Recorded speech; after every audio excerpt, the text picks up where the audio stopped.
Hello everyone, कैसे हैं आप सब लोग। आई होप सब अच्छे होंगे, अच्छे से पढ़ाई करते होंगे। तो आज की हमारी जो क्लास है वो है ज्योग्राफी की, जिसमें हम टोपोग्राफी पढ़ रहे हैं। और टोपोग्राफी में हम पढ़ रहे हैं आज जो समुद्र से बनने वाली स्थलाकृतियों के बारे में पढ़ रहे थे। उसका कुछ तट कैसे बनता है ना, कि तटों पे किस तरीके की स्थलाकृतियाँ बनती हैं और समुद्र में किस किस तरीके की स्थलाकृतियाँ बनती हैं, यही हम पढ़ रहे थे। तो कुछ तटों के बारे में बताना था मुझे आपको, जैसे कि रिया तट है ना, हाइफा तट, निर्गत तट और डाल्मेशियन तट। डाल्मेशियन तट के बारे में तो मैंने आपको पिछली क्लास में भी बताया था कि समुद्र के किनारे जो भी छोटी छोटी पहाड़ियाँ खड़ी हो जाती है, जिनकी वजह से किसी भी नाव या उसका आवागमन नहीं हो पाता है तटों पे, तो ऐसी स्थलाकृतियाँ जो पहाड़ छोटे अंदर पानी के अंदर भी होते हैं, कुछ पहाड़ पानी के ऊपर भी होते हैं, तो वहाँ पर यातायात की सुविधा नहीं हो पाती है। तो ऐसे तट को हम क्या कहते हैं, डाल्मेशियन तट। ठीक है, कौन कौन से तट होते हैं?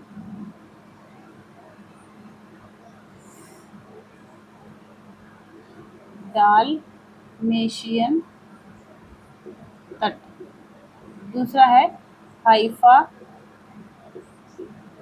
तट, तीसरा आपका निर्गत तट। फिर उसके बाद आपका निर्गत तट के बाद आपका आ जाता है रिया तट। अब इसको डिटेल में पढ़ लेते हैं कैसे कैसे होता है। ठीक है, जैसे डाल्मेशियन मैंने आपको बताया था कि मान लो ये कोई समुद्र है और ये समुद्र के किनारे किनारे यहाँ पर पहाड़ कुछ पहाड़ इकट्ठे हो जाते हैं। समुद्र कैसा बन रहा है भाई, जैसे मान लो ये कोई समुद्र है, यहाँ पानी है, ठीक है। फिर यहाँ पर ये छोटे छोटे छोटे छोटे पहाड़ इसके किनारे पे तट पे खड़े हो जाते हैं। तो क्या हो जाता है, ये पहाड़ उस समुद्र के किनारे पे तट पे आके खड़े हो जाते हैं, तो इससे यातायात का आवागमन कम हो जाता है। यातायात का आवागमन कम हो जाता है तो इसको क्या कहते हैं, डाल्मेशियन तट। डाल्मेशियन तट, ओके। हाइफा तट, हाइफा तट क्या होते हैं? हाइफा तट वो होते हैं जैसे कोई भी पहाड़ी एरिया होते हैं ना, पहाड़ी एरिया है या पहाड़ों, जैसे मतलब तटीय एरिया जो होते हैं, तटीय एरिया नहीं बोलेंगे, पहाड़ी एरिया। पहाड़ी एरिया पे कोई शहर बसा है, मान लो सपोज दैट शहर बसा, अब वो शहर ऐसे नीचे उतर के आते हैं, कई फीट नीचे उतर के आए, फिर कई फीट आप तट पे चलेंगे, फिर दूर जाके रेगिस्तान वो है, पानी है ना। तो ऐसे तट को जो शहर से बहुत दूरी पे होते हैं, मतलब हाई फाई दूरी पे होते हैं, उसको हाइफा तट कहते हैं। ठीक है, कि पहले तो पहाड़ से नीचे उतरे, फिर नीचे उतरने के बाद तट पे चल रहा है, फिर दूर कहीं समुद्र है, तो ऐसे तट को हम कहते हैं हाइफा तट। उसकी इस तट की दूरी जो शहर से होती है वो बहुत ज़्यादा होती है, इसी को इसलिए इसका नाम रखा है हाइफा तट। इसकी तट की दूरी क्या होती है, शहर से समुद्र से दूरी होती है, समुद्र से काफ़ी दूरी होती है। ठीक है, और डाल्मेशियन ये समुद्र के किनारे, समुद्र के किनारे पर खड़े पहाड़। ठीक है, वो पहाड़ पानी के अंदर भी हो सकते हैं और पानी के बाहर भी, और समुद्र से काफ़ी दूरी पर होते हैं ये हाइफा तट। अब आपके आगे निर्गत तट। निर्गत तट वो होते हैं जो कि पानी में डूब चुके हैं, वैसे तट जो कि पानी में डूब चुके हैं, उनका जब पानी में डूब गए हैं उनका कोई मतलब नहीं है, तो इसको वैसे एग्जाम पॉइंट जैसे आप याद कर लीजिएगा, निर्गत तट जो कि पानी में डूब चुका है, पानी में डूबा तट। ठीक है, अब आपका आ गया रिया तट। रिया तट के बारे में पढ़ लेते हैं। रिया तट जैसे मान लो कोई ये नदी है, ये नदी है ना, ये नदी ऐसे ऐसे बह के आ रही है, अब यहाँ की अपना डेल्टा बना रही है, अपने क्या शिल्ट का ये डिपोजिशन कर रही है यहाँ पर ये नदी, जब ये शिल्ट यहाँ पर डिपॉजिट कर रही है और फिर उसके बाद क्या हो रहा है कि उसके ऊपर पानी, समुद्र का पानी भी आ जा रहा है, इधर से समुद्र का पानी इस पर मिल गया है ना। यहाँ पर ये अपने डिपोजिशन से यहाँ पर चट्टाने मतलब चट्टान बन रही है, कठोर चट्टान बन रही है उससे। तो क्या है कि यहाँ पर इसके ऊपर पानी आ गया, तो आधा जो चट्टाने हैं वो पानी के अंदर चली जाती है ना। जो भी स्थलाकृति बन रही है, जो शिल्ट से स्थलाकृति जिस तरीके की निर्मित हो रही है, कठोर स्थलाकृति हो रही है या कठोर ही होती है, क्योंकि वहीं के वहीं इकट्ठा होता रहता है सारा शिल्ट। और वो शिल्ट क्या है कि पानी समुद्र का उसके ऊपर आ गया, पानी समुद्र का उसको ऊपर आ गया और वो नीचे चली गई स्थलाकृति। तो ऐसी स्थलाकृति को हम क्या कहते हैं, रिया तट। ऐसे तट को हम, ऐसे नदी तट को या फिर समुद्र उसके ऊपर जब आ जाता है तो ऐसे तट को हम क्या कहते हैं, रिया तट। ओके, आगे बात समझ में। समुद्र में जो डूब जाता है उसका ढाल डूब जाता है, वहीं पर इस तरीके की स्थलाकृतियां बनती हैं उसके लाए हुए शिल्ट के द्वारा। और उस शिल्ट के ऊपर जब पानी समुद्र का आ जाता है तो एक जैसा हो जाता है, पर अंदर जाने पर पता चलता है कि यहाँ पर किसी प्रकार का तट भी है। ओके, तो इसको हम कहते हैं रिया तट। तो ये तटों के बारे में जानकारी हो गई। अब जो हमारा टॉपिक है वो है मरुस्थल में किस तरीके की स्थलाकृतियां बनती हैं और उन स्थलाकृतियों का निर्माण किसके द्वारा होता है। ठीक है, उसको पढ़ लेते हैं हम।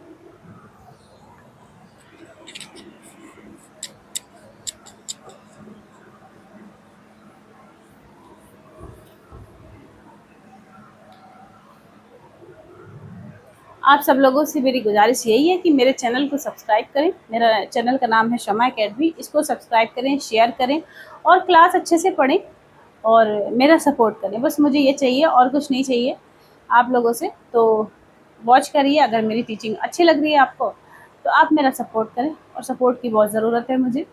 ठीक है, तो अब हम क्या पढ़ लेते हैं, मरुस्थल।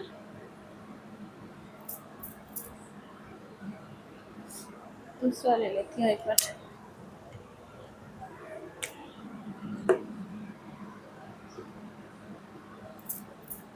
सब खराब हो गए क्या? ओहो, यही लेती हूँ।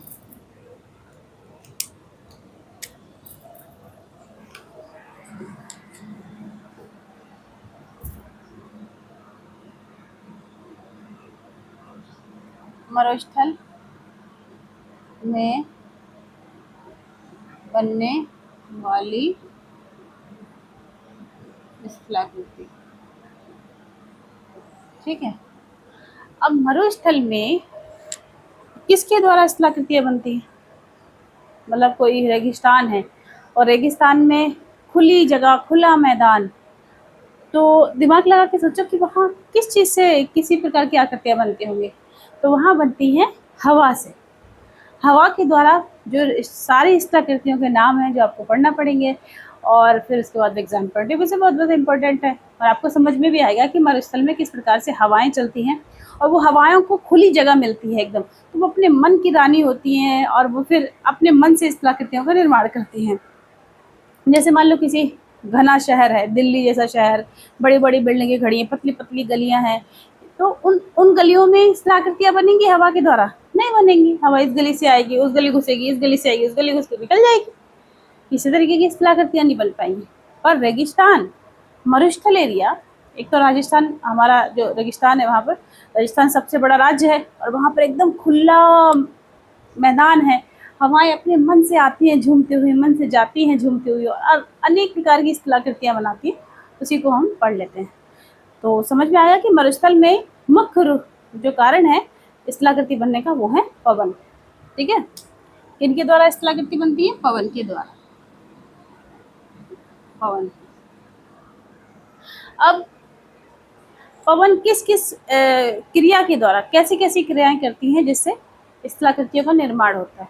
उसमें मुख्य है 3 तरह की क्रियाएं होती है। जैसे घर्षण, एक हो गया अपघर्षण और एक हो गया सन्निघर्षण। तो ये क्रियाएं करती हैं हवाएं, इनके द्वारा क्रियाएं करती हैं हवाएं, और उसके द्वारा निर्मित होती हैं अनेक प्रकार की स्थलाकृतियां। तो ये क्या होता है, घर्षण क्या होता है, अपघर्षण क्या होता है और सन्निघर्षण क्या होता है? घर्षण मैं आपको बताती हूँ। घर्षण, अपघर्षण और सन्निघर्षण। सन्निघर्षण, ठीक है, ये क्या होता है? अब सोचो कि मरुस्थल में बहुत हवाएं चल रही हैं, पहाड़ भी हैं मरुस्थल में। ठीक है, तो अब हवाएं तेजी से चल रही हैं और तेजी से चल के एकदम जाके पहाड़ पे लगती है और उसको तोड़ती है, अपनी जोर मारती हैं, पहाड़ पे जाके लगती हैं जोर से, और वो उसको क्या करती है, उसको धीरे धीरे घिसने का काम करती है, क्योंकि जोर से चोट लगेगी पहाड़ पे जाके। तो ऐसी लाखों करोड़ों साल एक ही जगह जा जाके बार बार घर्षण करती रहेंगी हवाएं, तो कोई ना कोई तो वहाँ पर क्रिया होगी। जैसे कि बार बार घिस घिस के क्या होगा कि वहाँ की मिट्टी नीचे गिरती रहेगी, गिरती रहेगी, गिरती रहेगी, वहाँ की जो रेत है वो इकट्ठी होती रहेगी, और इससे क्या होगा, वहाँ पर मैदान बनेंगे, वहाँ पर बालू के मैदान बनेंगे, क्योंकि बालू घिस घिस के नीचे गिर रही है। तो जो डायरेक्ट आके पहाड़ों पे टकराती है हवा, उसे कहते हैं घर्षण। ठीक है। अब घर्षण क्या होता है? अब घर्षण वो होता है जैसे हवाएं चली और अब उठी हवाएं और अपने साथ में कुछ बालू के कण, मोटे पतले छोटे जितने भी है, वो बालू के कण लेके साथ में चल रही हैं, और वो बालू के कण ले जाके एकदम पहाड़ पे ठोकती है ना। तो उन साथ में लिए हुए बालू के कणों के कारण ही जो घर्षण होता है उसको हम कहते हैं अपघर्षण। मतलब एक तो डायरेक्ट जाके हवा लग रही है तो धीरे धीरे धीरे अपने, और एक होता है कि खुद जा रही है, साथ में कुछ और चीजें भारी लेके जा रही है उस पर मारने के लिए, जिससे क्या होता है, अपघर्षण ज्यादा होता है। ठीक है। उसके बाद क्या होता है कि उसके बाद आपका आता है सन्निघर्षण। सन्निघर्षण में ये है कि हवाओं ने जब वहाँ नीचे से उठती हैं, उठने के बाद अपने साथ में कुछ बालू के कण लिए, वो पहाड़ तक पहुँचते पहुँचते बीच में भी कई बार आपस में भी घर्षण कर लेते हैं, आपस में भी टकरा जाते हैं। टकरा के क्या होता है, जो उनके साथ छोटे छोटे कण होते हैं वो टकरा के गिरते जाते हैं, कुछ ले जा पाती हैं पहाड़ तक और कुछ साथ साथ गिरा जाती है नीचे। तो उनके घर्षण के कारण नीचे जो रेत बालू गिर रही है ना, तो उसी से मैदान, प्लेन मैदान तैयार होते हैं रेगिस्तान में। ठीक है। तो इस तरीके का वो हो गया सन्निघर्षण, कि आपस में टकराते हुए चल रहे हैं और फिर जाके पहाड़ों पर टकरा रहे हैं। तो इस तरीके के 3 घर्षण के कारण ही स्थलाकृतियां बनती हैं। समझ में आ गया? तो अब इसके आगे हम पढ़ लेते हैं, ये हो गया घर्षण और अपघर्षण और सन्निघर्षण। ये तो आपको समझ में आ गया ना पूरी तरीके से, अच्छी तरीके से। अब हम पढ़ लेते हैं क्षत्रप शिला। क्षत्रप शिला ये क्या होती है? 1 2 3 और ये 4 क्षत्रप शिला। ये एक ऐसी शिला होती है, मान लो शिला मतलब पत्थर, जैसे मान लो ये कोई ऐसे पहाड़ खड़ा है ना। अब इसकी ये यहाँ पर भी पहाड़ है, यहाँ पर भी पहाड़ है, समझ में आ रहा है? तो ये जो पहाड़, ये वाला हिस्सा जो है वो बहुत कठोर है और ये वाला हिस्सा बहुत कमजोर है। तो हवाएं जब घर्षण करेंगी इस पे आके, हवाएं जब इससे टकराएंगी, तो उसका कौन सा एरिया टूटेगा? सबसे पहले उसका जो एरिया टूटेगा वो जो कमजोर एरिया है, जो मजबूत नहीं कमजोर है, वो क्या करेगा, हवाओं का टकराव, हवाओं का घर्षण रोक नहीं पाएगा और कई 100 सालों बाद ये टूट टूट के नीचे गिर जाएगा हवाओं के घर्षण के द्वारा। तो वहां पर जो आकृति बनी रहेगी वो कौन सी आकृति बनी रहेगी? इस तरीके से, इस तरीके की आकृति बनी रह जाएगी ऐसे, है ना। तो ये ऐसा नहीं लग रहा कि मशरूम की तरह हो गया, मतलब एक छाते की तरह है। तो इसी को, इसको मशरूम रॉक भी कहते हैं। ठीक है, मशरूम रॉक यानी कि छत्रप शिला, छाते की तरह बनी शिला। तो ये ऊपर ऐसे राउंड गोल गोल हो जाता है, नीचे ऐसे इसका हिस्सा खड़ा रहता है। तो कई ऐसे पहाड़ हैं राजस्थान में, कई ऐसे छत्रप शिलाएं राजस्थान में आपको खुले रेगिस्तान में देखने को मिलेंगी, जो पहाड़ इस तरीके से फूल की तरह खड़े हुए हैं। ठीक है। तो मेरे पास अभी डिजिटल बोर्ड नहीं है, वरना मैं सारी चीज़ दिखा दूँ। हाँ, मैं लगा दूंगी, इस बार स्क्रीन पे लगा दूंगी कि किस तरीके की ये आकृतियाँ होती हैं।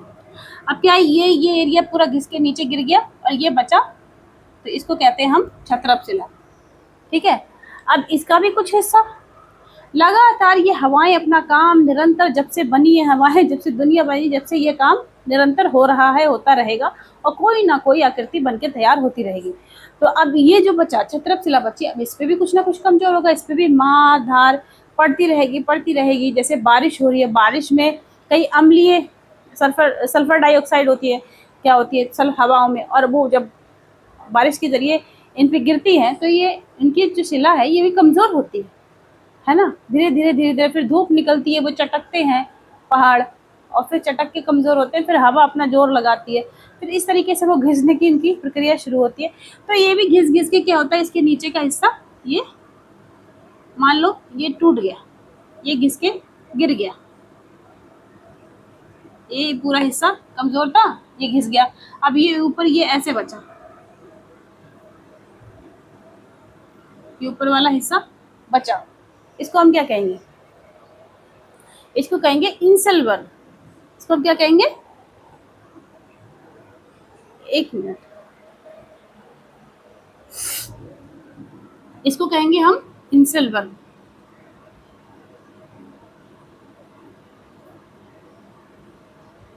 इंसल वर्ग, इंसल वर्ग। ऊपर की जो खोपड़ी खोपड़ी उसकी बची थी उसको हम कहेंगे इंसल वर्ग, ठीक है। उसके बाद क्या होगा? उसके बाद होगा कि इस पे भी कोई मारधार बार बार बारिश की, हवाओं की पड़ती रहेगी क्योंकि जो चीज आई है उसको समाप्त तो होना है। समाप्त होते होते होते वो कितनी प्रक्रियाओं से गुजर रहा है, उन प्रक्रियाओं का जिक्र है इसमें कि अब इसको भी, इंसल वर्ग को भी धीरे धीरे धीरे धीरे इसमें भी कोई काट छाट होती रहेगी। और काट छाट होने के बाद में क्या है कि ये भी छोटा पत्थर बन जाएगा, ये भी टूट टूट के नीचे गिर जाएंगे। तो ये जो बनेगा वो होगी युगेन, उसे कहेंगे युगेन, ठीक है। Number 1, number 5, number 6, Eugen. जब ये टूटेगा छोटे पत्थरों में तो ये युगेन बन जाएगा, ठीक है ना। एक सेकेंड,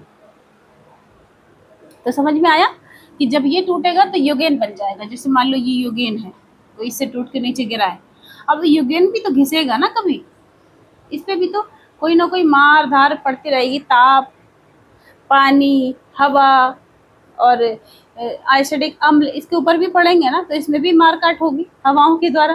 तो ये भी छोटा होकर नीचे टूट के गिरेगा। जैसे मान लो ये यहाँ से टूट के गिरा, ये यहाँ से टूट के गिरा, है ना, ऐसे टूट टूट के गिर रहा है। तो इसको क्या कहेंगे हम? डाई कांटर।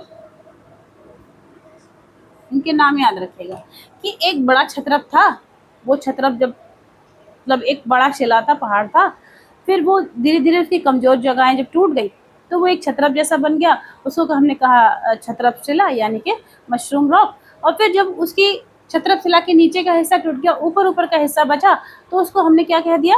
उसको हमने कहा इंसल वर्ग। और जब वो भी घिसा और घिसने के बाद वो छोटा हुआ, छोटा होने के बाद उसको हमने युगेन का नाम दिया। और युगेन भी वही वाली मारधार झेलेगा, वो भी कभी कमजोर होगा। तो जब वो कमजोर होकर छोटे छोटे टुकड़ों में बढ़ जाता है तो उसे हम डाइकांटर कहते हैं। और डाइकांटर मतलब बड़े पहाड़ के छोटे हिस्से होते हैं डाइकांटर। डाइकांटर भी छोटे छोटे टूट के बालों में तब्दील हो जाते हैं, छोटे छोटे मार, उन पे भी इतनी मारधार हवा की पड़ती है कि वो भी छोटे छोटे पत्थरों में तब्दील हो जाते हैं। ये प्रक्रिया उनकी चलती रहती है, ठीक है। तो पहले हो गया आपका घर्षण के द्वारा ही होते हैं, घर्षण अपघर्षण के घर्षण के द्वारा ही ये सारी चीजें हो रही है। अब क्या है कि छत्रप शिला बना, छत्रप शिला जब टूटा तो इंसल वर्ग बना, इंसल वर्ग युगेन बना, युगेन से डाइकांटर बना। डाइकांटर भी टूटेगा तो और छोटे छोटे डाइकांटर बनेंगे, और इस तरीके से बालू उस तरीके से छोटे छोटे पत्थर में तब्दील हो जाएगा, यानी कि बालू में तब्दील हो जाएगा एक बड़ा पहाड़। और ये प्रक्रिया भूगोल की भाषा में कोई 1-2 साल की प्रक्रिया नहीं है, लाखों करोड़ों साल की प्रक्रिया है, करोड़ों करोड़ों साल की प्रक्रिया है, ठीक है। तो ये भूगोल की भाषा है और इसमें कोई लाख और करोड़ से नीचे की बात ही नहीं होती है। समझ में आया? तो इसको मिटाती हूँ। अब हम पढ़ते हैं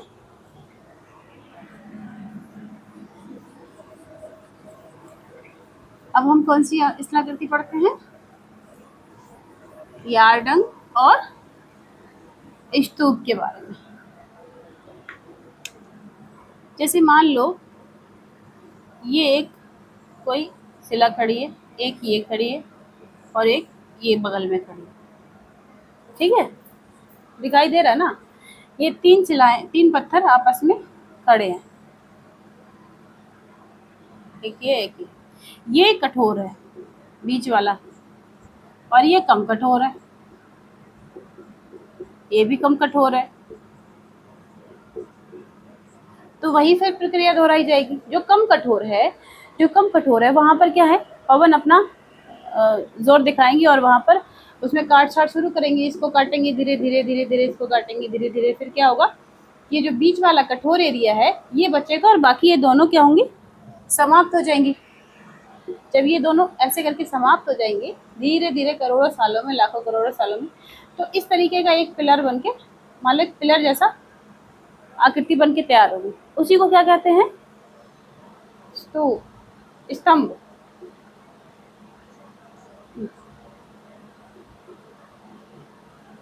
स्तंभ, ठीक है, उसी को स्तंभ कहता है।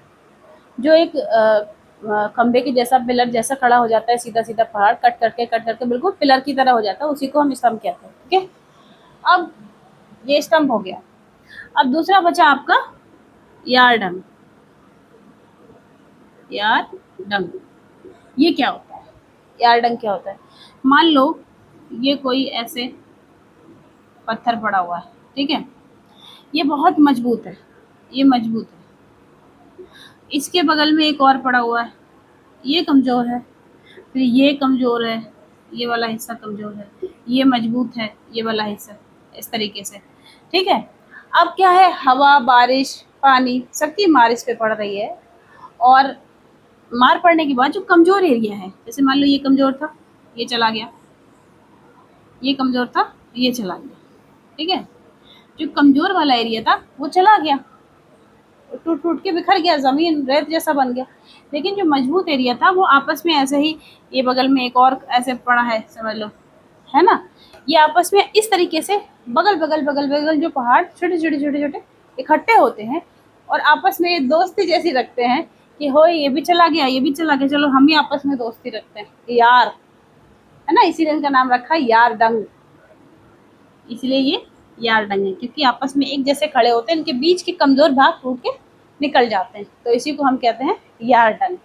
ये आकृतियां मैं आपको सब अभी दिखाऊंगी, सब लगा दूंगी, आप आराम से देखिएगा।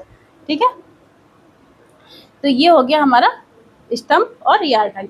ये मरुस्थल में बन रही आकृतियां सारी। ठीक है, अब इसको हम मिटाते हैं, अब आगे हम पढ़ते हैं।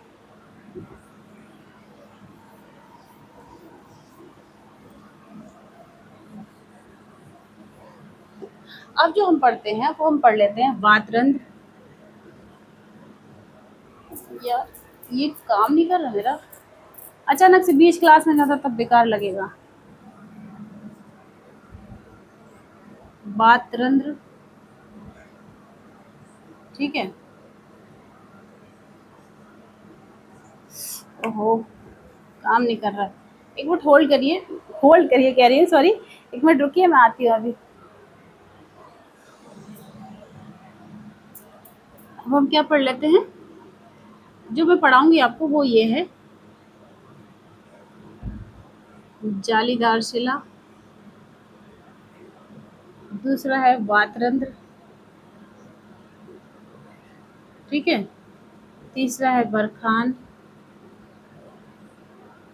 चौथा है बालू का स्तूप,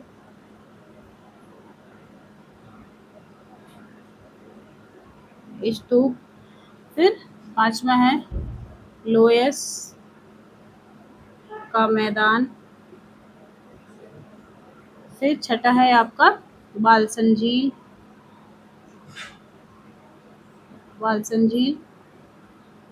फिर सातवां है आपका प्लेया। ओके, ये मैं आपको पढ़ाने जा रही हूँ, बहुत छोटी छोटी बातें हैं, मैं आपको समझा देती हूँ कैसे। जालीदार शिला, जैसे आप अभी मैं आपको सब उसमें मैप में देख लीजिएगा जो मैं लगाऊंगी, लेकिन मैं आपको समझा देती हूँ। जैसे मान लो ये हवाएं हैं, ये कोई पहाड़ है, ये कोई पहाड़ है ना, इस तरीके से पहाड़ है, और ये हवाएं लगातार इस पे आके अटैक कर रही हैं, और अपने साथ में क्या ला रही हैं, अपघर्षण वाली स्थिति है कि अपने साथ में वो कुछ कंकड़ पत्थर उठा के हवा लेके आ रही है, और जब अपघर्षण वाली स्थिति में वो कंकड़ पत्थर ला के पहाड़ पे मारती है, तो पहाड़ में क्या होता है, छोटे छोटे छोटे छोटे छेद हो जाते हैं, मधुमक्खी के छत्ते जैसे वहां पर छेद हो जाते हैं, पहाड़ों पे छेद छेद छेद छेद ऐसे दिखाई देते हैं, आकृति उसकी अजीब सी छत्तेदार हो जाती है पूरी। ठीक है, उस छत्तेदार आकृति को ही क्या कहते हैं हम, जालीदार शिला। उन पहाड़ों को जो आकृति दिखती है हमें जालीदार शिला की, उसको हम कहते हैं जालीदार शिला। अब वातरंध्र क्या होता है, वातरंध्र होता है जैसे कि बालू है, अब जो भी आकृति बन रही है रेगिस्तान में, वो क्या है, बालू इधर से उधर उठा के, इधर से उधर उठा के जो भी आकृति बन जा रही है हवाओं के द्वारा, उन्हीं के नाम है ना। तो ये यहाँ से मान लो बालू है, यहाँ पर ऐसे करके बालू उठाई, यहाँ से बालू उठा के ले गई हवा, तो यहाँ पर गड्ढा हो गया, उस गड्ढे को ही क्या कहते हैं हम, बातरंग। ये गड्ढे को ही हम क्या कहते हैं, बातरंग। अब ये उड़ा के ऐसे करके लेके गया, यहाँ ऐसी आकृति बना दी इसने, चांद की तरह ऐसी आकृति, और ये यहाँ पर लाला के ऐसे गिरा रहा है, पूरा बालू इकट्ठी करते जा रहा है, एक तरफ से चांद की नुमा हो गया ये। तो इसको क्या कहते हैं हम, बरखान। ऐसे ऐसे बिल्कुल चांद की तरह ऐसे हम रेगिस्तान में जब आकृतियां देखेंगे ना तो पता चलेगा, बरखान वाला फील आएगा, मतलब सब कुछ दिखेगा कि ये गड्ढे हो गए, तो ये बातरंद हो गया, बातरंद, ये क्या हो गया, बरखान। ठीक है, बरखान अगर ऐसे करके फिर आकृति ऐसे दोनों साइड से बना लिया, इधर से भी और इधर से भी, तो ये क्या हो गया, बालू का स्तूप। ये बालू का स्तूप हो गया। ठीक है, बालू के स्तूप के बाद में क्या हो गया, ये अब यहाँ से भी टूट टूट के यहाँ पर बालू उड़ के जा ही रही है ना, कहीं बालू कहीं रुक नहीं रही है ना, जाके उड़ रही है, कहीं जमा हो रही है, इस तरीके से ये इस स्थिति में जमा हो जाएगी, और फिर यहाँ पर क्या होगा, एक मैदान तैयार होगा, जिसे हम कहेंगे रेगिस्तान या लोयस का मैदान। ठीक है, कौन सा मैदान, लोयस का मैदान। ये चाइना में सबसे बड़ा लोयस का मैदान है, लोयस का मैदान। ठीक है, चाइना में सबसे बड़ा लोयस का मैदान है ये। मैं जब आपको जगह वो मैप पढ़ाऊंगी ना, वर्ल्ड मैप, तो उसमें सारी चीज़ें आपको डिटेल में एक एक चीज़ दिखा के पढ़ाऊंगी। ओके, तो अगर इधर तक मैं डिजिटल बोर्ड ले लूँ, तो ये हो गया आपका लोयस का मैदान। अब लास्ट बचा आपका बालसन झील कब बनती है और प्लेया कब बनता है। जैसे रेगिस्तान में झील का मिलना, मान लो जैसे कि बहुत ही मुश्किल होता है कि रेगिस्तान में किस तरीके से झील मिल सकती है, वो एकदम खुला होता है। अगर झील मिल सकती है, कहीं कहीं मिलती है झील, तो जिसमें पानी मौजूद हो, क्योंकि अगरचे मान लो कि खुले मैदान में कोई झील मिल बन भी गई, ठीक है, पानी इकट्ठा हो भी गया, बारिश का पानी गड्ढे में इकट्ठा हो गया कहीं, तो हवाएं इस कदर चलती हैं, हवाएं अपने साथ इतनी रेत बालू लेके आती हैं, और वो उसको पाट देंगे जल्दी, और वो फिर वहाँ पानी रहेगा कहाँ, कुछ सालों बाद वो दिखेगा ही नहीं पानी वहाँ पर। तो इस तरीके की जो झील है राजस्थान में पाई जाती है, जैसे अजमेर में अन्ना सागर है, उदयपुर जो शहर है वो इस तरीके की झीलों के आसपास ही बसा हुआ है।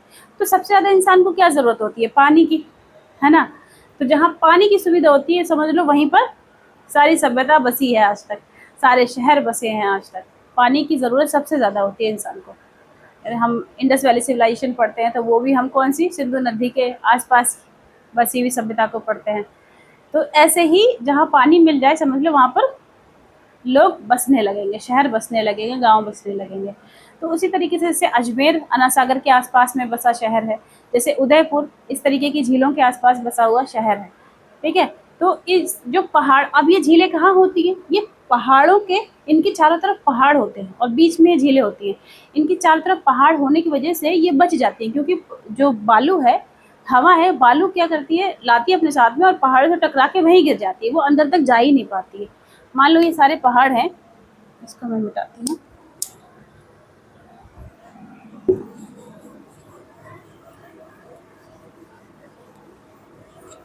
आई होप वैसे आपको समझ में आता होगा कि मैं समझा रही हूँ। मान लो ये जैसे कोई पहाड़ है, ठीक है, ऐसे पहाड़ है, इधर भी है, इधर भी है, पूरे पहाड़ लाइन से लगे, और यहाँ कोई झील है, यहाँ कोई झील है, ऐसे छोटी झील है। मान लो उधर से हवाएं चल रही हैं या इधर से हवाएं चल रही, सब तरफ से पहाड़ खड़े हुए हैं इसके, तो जो हवाएं चल रही है वो पहाड़ से उसके पीछे साइड टकराएंगे, और वहीं उनका जो उनकी रेत वगैरह है, बालू वगैरह है, वो वहीं टकरा के गिर जाएगी, यहाँ तक इस झील तक नहीं आ पाएगी। तो झील तक नहीं आ पाने के कारण ही ये झील काफ़ी लॉन्ग टाइम तक क्या है, बनी रहेगी। लेकिन हमने अभी पढ़ा था कि घर्षण के कारण पहाड़ों को टूट के अनेक अनेक प्रकार की आकृतियाँ बनती हैं। तो अब मान लो कि कभी घिस गया पहाड़, या मान लो ये टूट गया पहाड़, ऐसे टूट गया, और टूटने के बाद यहाँ पर से डायरेक्ट हवाएं आने लगी बालू लेके, तो धीरे धीरे धीरे धीरे इन्हें क्या कर देती है, पाट देती है। और धीरे धीरे ये पटने की जो प्रक्रिया होती है, ये पूरी तरीके से जब ख़त्म होने लगती है, ये सूख जाता है यहाँ का पानी, तो वो सूखी हुई ही झील को बालसन झील से, बालसन झील बालू के कारण सूख जाती है, तो उसे ही प्लेया कहते हैं। समझ आ गया? जो बालसम झील में पानी रहता है वो पानी बालू के द्वारा जब सूख जाता है, बालू वहाँ बढ़ जाती है आके, तो ऐसी आकृति को हम क्या कहते हैं? प्लेया कहते हैं। ठीक है, आई बात समझ में? तो आज हमारी ये जो मरुस्थल में बनने वाली ये स्थलाकृतियाँ थी, इनके बारे में हमने डिटेल से पढ़ा और समझा। अब मैं इसका वो भी लगा दूंगी ना, फोटोज़ वगैरह लगा दूंगी किस किस तरीके की आकृतियाँ होती हैं। तो आज हम इस क्लास को यहीं वाइंड अप करते हैं, यहीं ख़त्म करते हैं, क्योंकि कल हम जब पढ़ेंगे तो हम पढ़ेंगे हिमनद के द्वारा किस किस तरीके की स्थलाकृतियाँ निर्मित होती हैं। ठीक है, तो आज की क्लास को यहीं वाइंड अप करते हैं। अच्छे से पढ़िए, मेरा सपोर्ट करिए और मेरे साथ पढ़िए ज्योग्राफी, पॉलिटी, और अपना बेसिक्स मजबूत करिए। Thank you so much.